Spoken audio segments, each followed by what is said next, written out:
Bonjour et bienvenue. Aujourd'hui, on plonge dans un matériel un peu différent d'habitude. Oui, bonjour. Pas vraiment un article ou une étude cette fois. On va regarder trois petites phrases, des éléments d'interface en fait, Mhm. tirés d'une page web de Acid Twist. Vous savez, cette immense bibliothèque numérique américaine. Oui, tout à fait. Et ces éléments, ils apparaissent quand on consulte un livre de William George Jordan, The Power of Purpose. Alors, décortiquons ça. Allons-y. Notre exploration aujourd'hui, c'est un peu les coulisses, hein, la face cachée de l'accès au savoir numérisé. Donc nos sources, ce sont ces trois indications, qui sont en fait des liens, skip to page content, Oui. skip to text only view, et skip to search in this text, alors on pourrait traduire ça aller au contenu, version texte seul, et rechercher dans ce texte. C'est ça, l'idée générale. Et notre mission, si on peut dire, c'est de comprendre ce que ces instructions, qui ont l'air très techniques comme ça, Au premier abord, oui. ce qu'elles nous disent sur la façon dont on interagit avec la connaissance en ligne.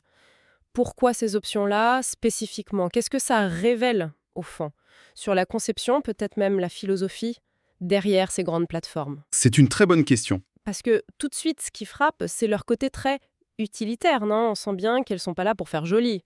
Ah non, clairement pas. Ça pointe vers une action, une optimisation, sauter, passer à.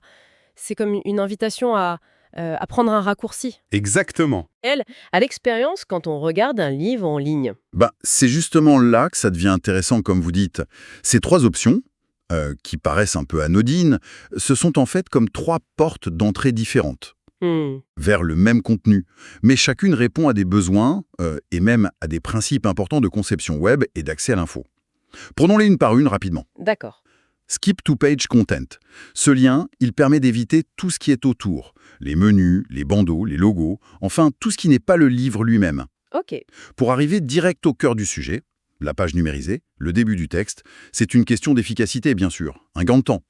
Logique. Mais c'est aussi, et c'est très important, fondamental pour la navigation assistée. Je pense au lecteur d'écran, par exemple. Ah oui. Sans ça, il devrait lire toute l'interface avant d'arriver enfin au contenu qui intéresse l'utilisateur. D'accord. Donc c'est une sorte de coupe-fil numérique, en quelque sorte. Pour ceux qui savent où ils vont, ou pour qui tous ces éléments autour sont un peu un obstacle. C'est exactement ça. Ensuite, skip to text only view. Là, on change un peu de logique. Oui.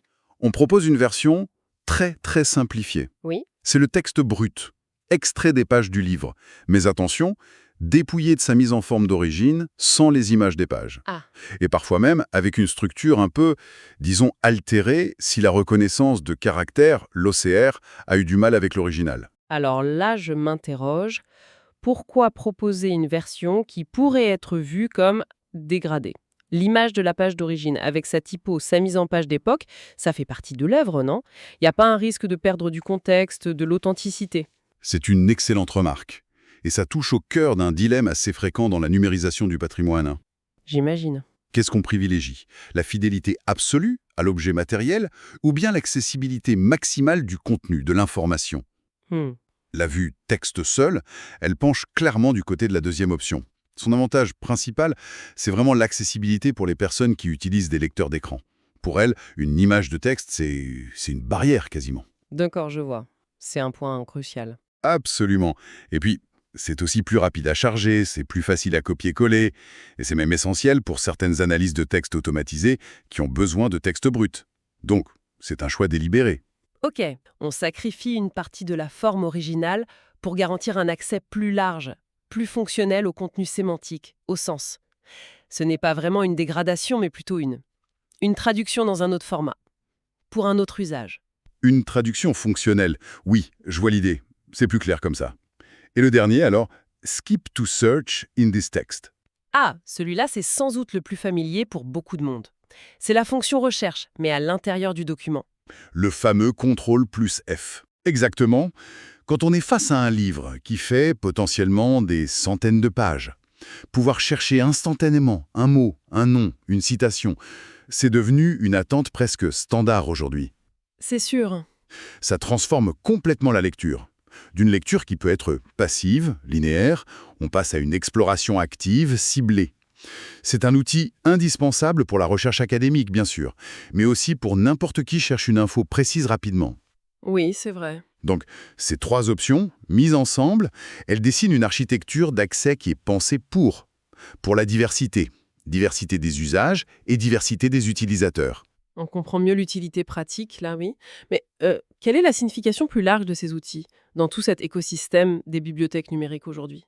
C'est juste une question de bonne pratique de web design ou ça va plus loin? Oh, ça va bien plus loin que ça. Ces fonctionnalités, elles s'inscrivent dans un mouvement de fond qui est lié à la numérisation massive du savoir. Mhm. Des projets comme HathiTrust, bien sûr, mais aussi Google Books, Gallica, chez nous en France, ou Europeana, au niveau européen, ils ont rendu accessibles des millions, des dizaines de millions de documents. Une quantité incroyable. Mais accessible, ça ne veut pas juste dire disponible en ligne.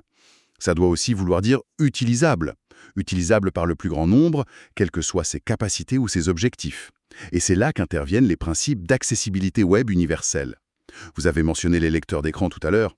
L'accessibilité web s'est encadrée par des normes internationales, les WCAG notamment.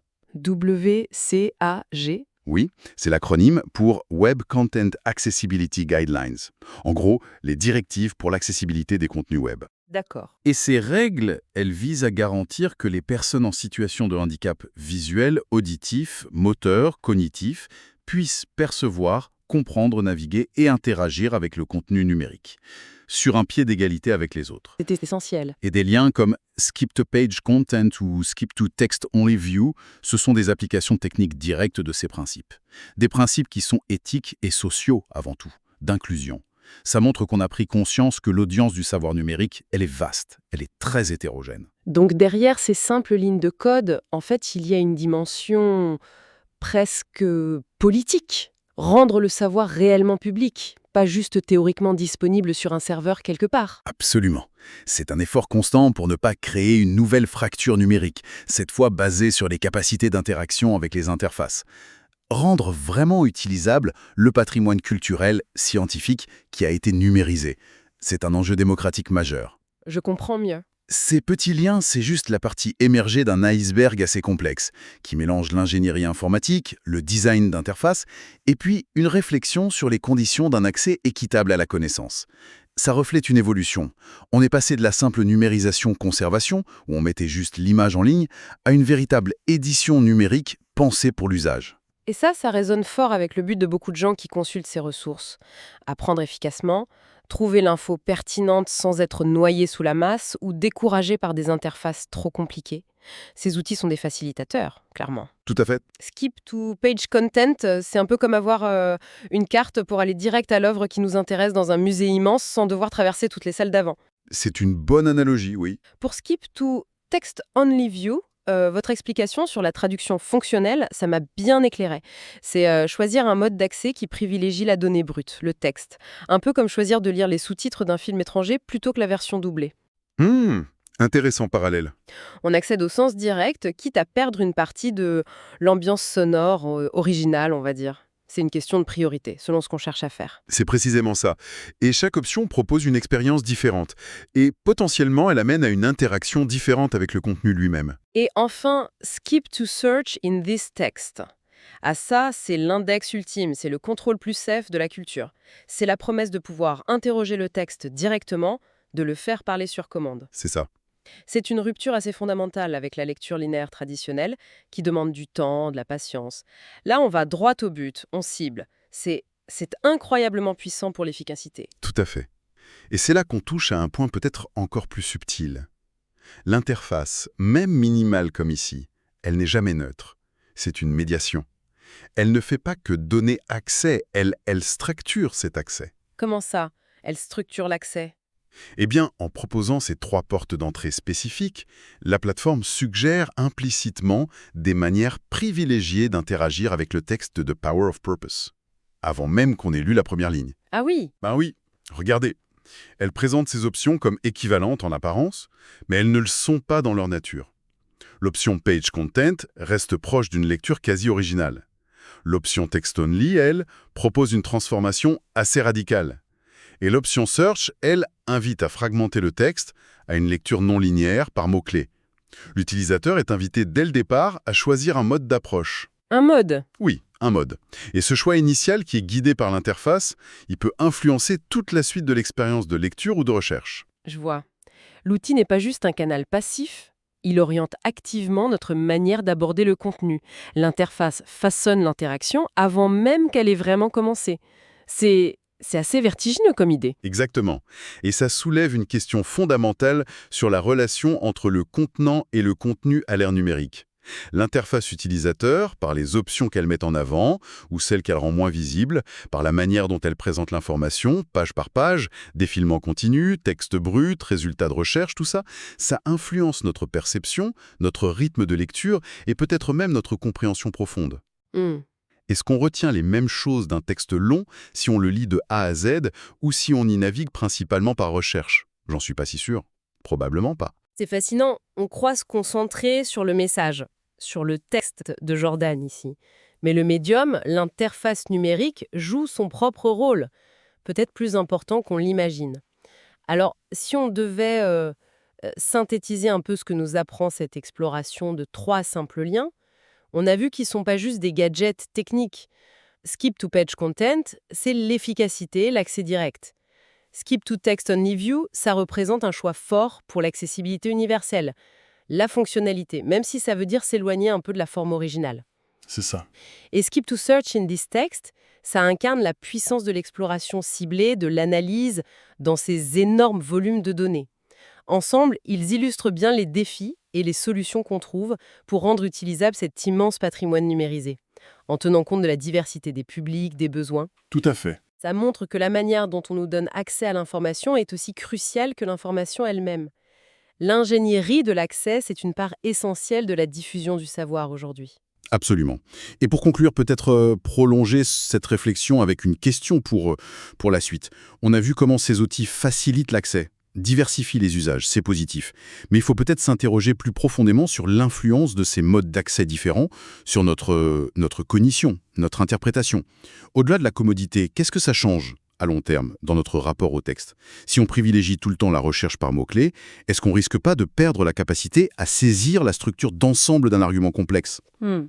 Les nuances qui n'apparaissent que dans une lecture suivie, patiente. C'est une vraie question. Si on s'habitue au texte seul, est-ce qu'on ne perd pas le sens du contexte matériel, historique, qui est véhiculé par la mise en page originale, la typographie, les images, les annotations peut-être? Autrement dit, cette interface qui se veut facilitatrice, inclusive, est-elle vraiment neutre? Ou bien, en nous orientant vers certaines pratiques de lecture fragmentée, utilitaire, peut-être décontextualisée, est-ce qu'elle ne participe pas, même sans le vouloir, à remodeler notre façon de penser, notre façon d'apprendre, de construire du sens à partir des textes numérisés? C'est une pensée assez provocatrice. Comment l'architecture de nos bibliothèques numériques influence non seulement ce qu'on peut y trouver, mais aussi comment on le comprend et ce qu'on en retient? Voilà, je pense une question essentielle à garder en tête pour nos prochaines navigations dans cet océan d'informations. L'outil façonne l'ouvrier, dit-on, peut-être qu'il façonne aussi le lecteur d'une certaine manière.